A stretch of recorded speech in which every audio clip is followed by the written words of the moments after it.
passe par le renforcement de l'autonomie financière de l'organisation.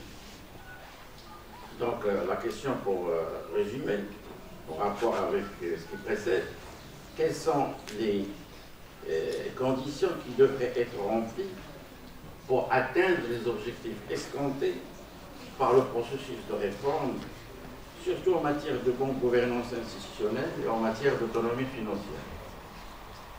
J'ai fini ma question, il est un peu... Non, vous pouvez passer. Si on peut poser d'autres questions, mais déjà, cette question est largement... Oui, vous voulez. Il y a la possibilité d'avoir le micro. Voilà, je vais vous passer ici, c'est mieux. Très bien. Très bien.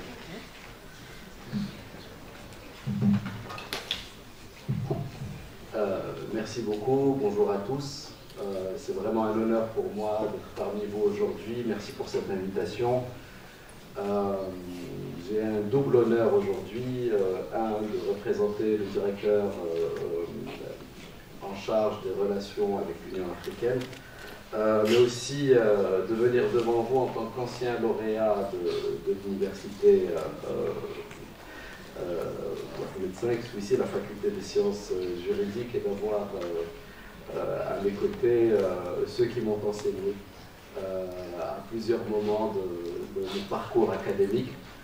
Et je vous avoue, professeur Rofral, que votre question me renvoie vers des réminiscences passées, des oraux passés durant les examens, et j'essaierai quand même de répondre du mieux que je peux à votre question qui est tout de même relativement complexe.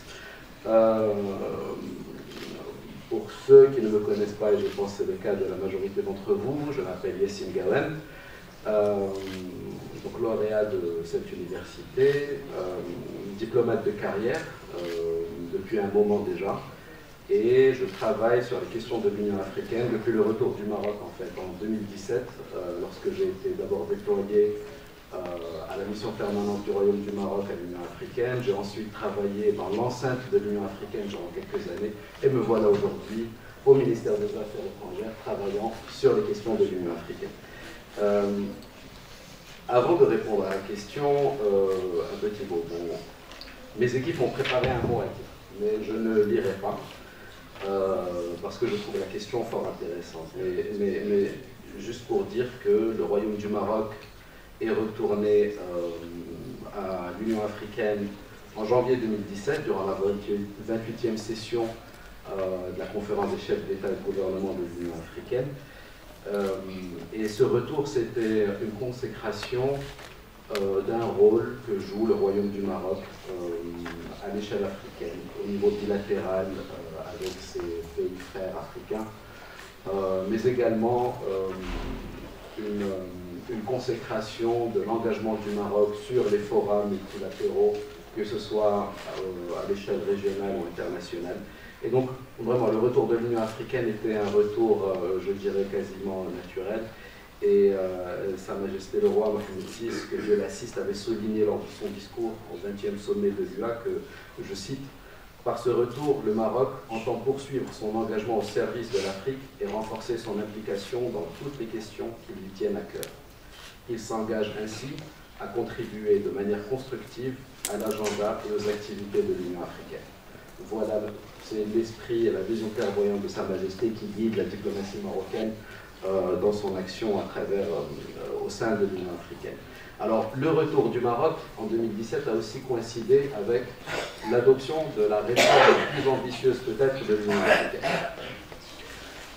C'est une réforme effectivement qui s'est voulée la plus ambitieuse, mais qui a connu quand même un certain nombre de péripéties au parcours, jusqu'à la dernière décision au niveau du sommet des chefs d'État de l'Union africaine en février 2024, où justement le président Paul Kagame avait fait cette déclaration, mais tout de même je pense que nous sommes face à un bilan positif.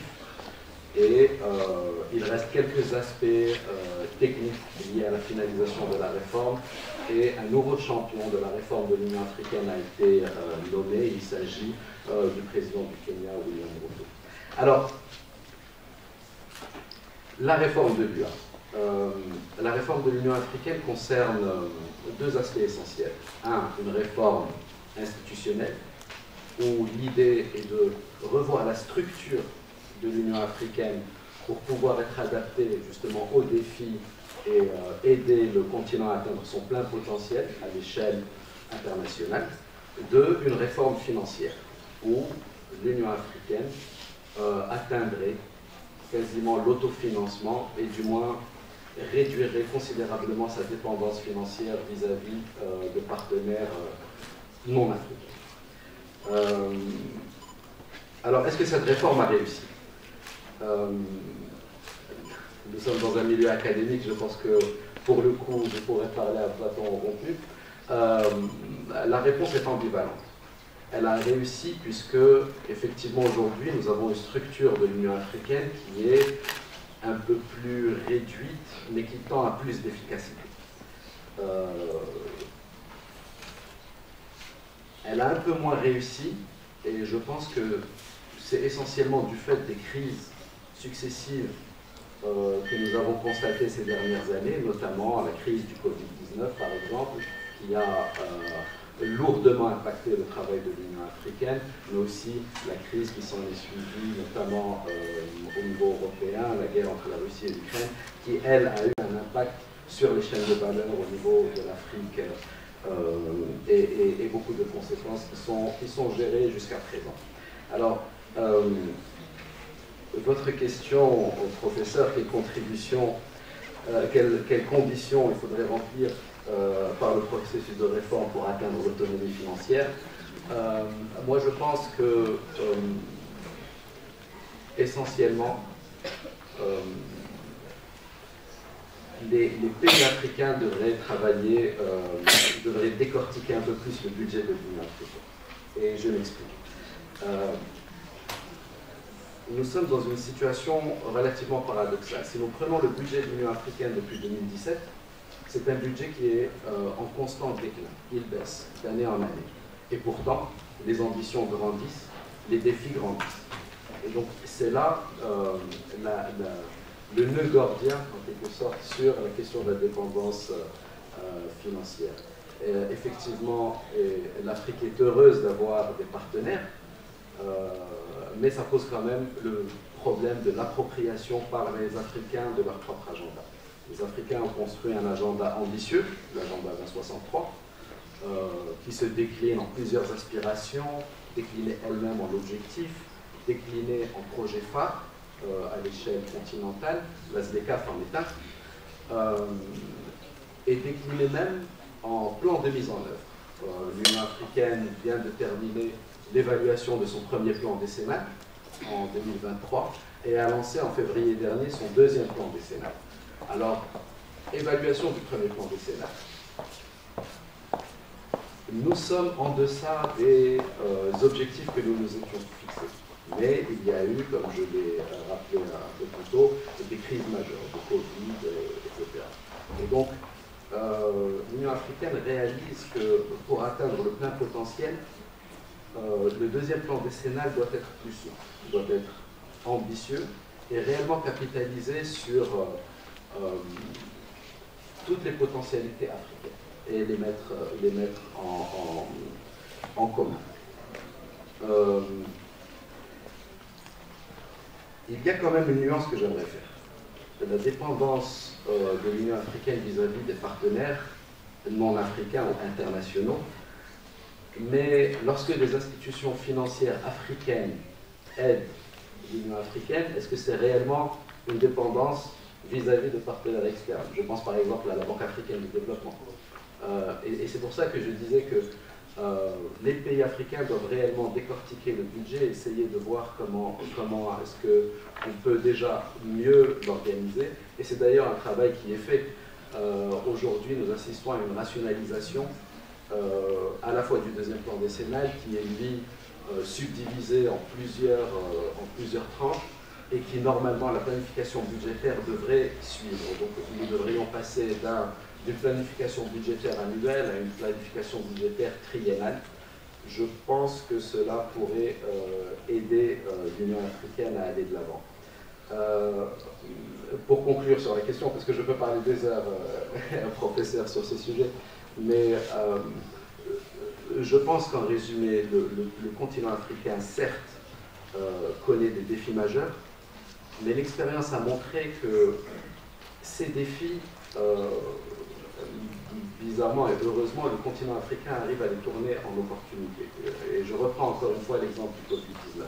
Le Covid-19 a permis aux pays africains de commencer à réfléchir à de nouveaux concepts de souveraineté sanitaire, de pouvoir créer lui-même ces vaccins. Je prends l'exemple du Maroc. Nous avons été témoins de solidarité exemplaire de la part de certains pays africains envers d'autres. Le Maroc, en l'occurrence, qui a pu acheminer des aides sanitaires à plusieurs pays dans les 5 régions de l'Afrique. Donc, la réforme est une réussite, il me semble. Est-ce qu'elle est parfaite? Non. Est-ce qu'elle est en face de défis majeurs? Oui. Mais il est possible de surmonter tous ces défis et réellement de les tourner en opportunité. Et du moins, le Royaume du Maroc, à travers sa diplomatie, s'active fortement en ce sens. Merci.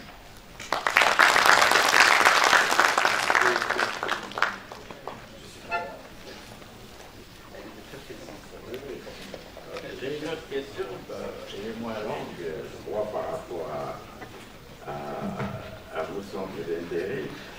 C'est que pour s'attaquer aux causes structurelles de l'insécurité et d'instabilité en Afrique, on insiste ces derniers temps beaucoup sur la nécessité d'adoption d'une approche multidimensionnelle, paix, sécurité et développement. La question qui s'impose dans ce contexte, c'est comment développer des projets Nexus qui permettent cette interaction entre développement, paix et sécurité, c'est-à-dire des projets Nexus adaptés à chaque situation en Afrique. Je crois qu'au niveau de l'Union africaine, on travaille beaucoup sur ce Nexus. Donc, rapidement, est-ce que vous avez des éléments de... Je sais que vous avez beaucoup d'éléments de réponse.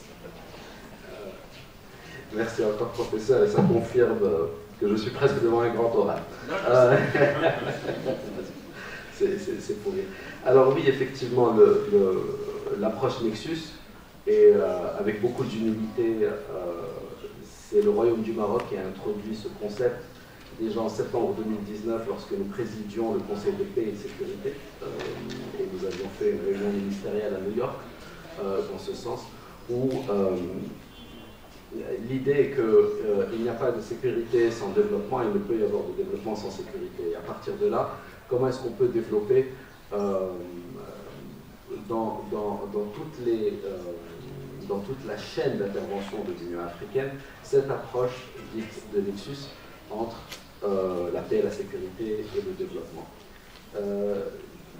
Le Maroc avait aussi organisé en 2022 la première conférence politique sur cette approche, et qui avait regroupé un certain nombre d'ailleurs d'académiciens, d'officiels de l'Union africaine, de partenaires tels que le PNUD et d'autres, pour réellement prendre conscience que si nous n'avons pas une approche multidimensionnelle et intégrée, nous ne pourrons pas réussir le pari de l'Afrique. Nous pouvons travailler grandement et faire des efforts pour construire des routes, et ensuite des forces négatives ou non gouvernementales viendraient et prendraient le terrain. C'est vraiment cet équilibre entre la paix, la sécurité et le développement sur lequel nous travaillons activement et qui est en fait la feuille de route essentielle que nous essayons de suivre. Je me réjouis personnellement que dans le cadre du deuxième plan décennal de la mise en œuvre de l'agenda 63, c'est une approche qui y est intégrée. Et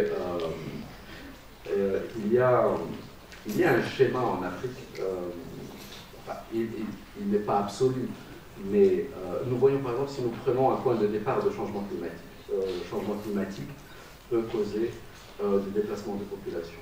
Qui dit plan déplacement de population dit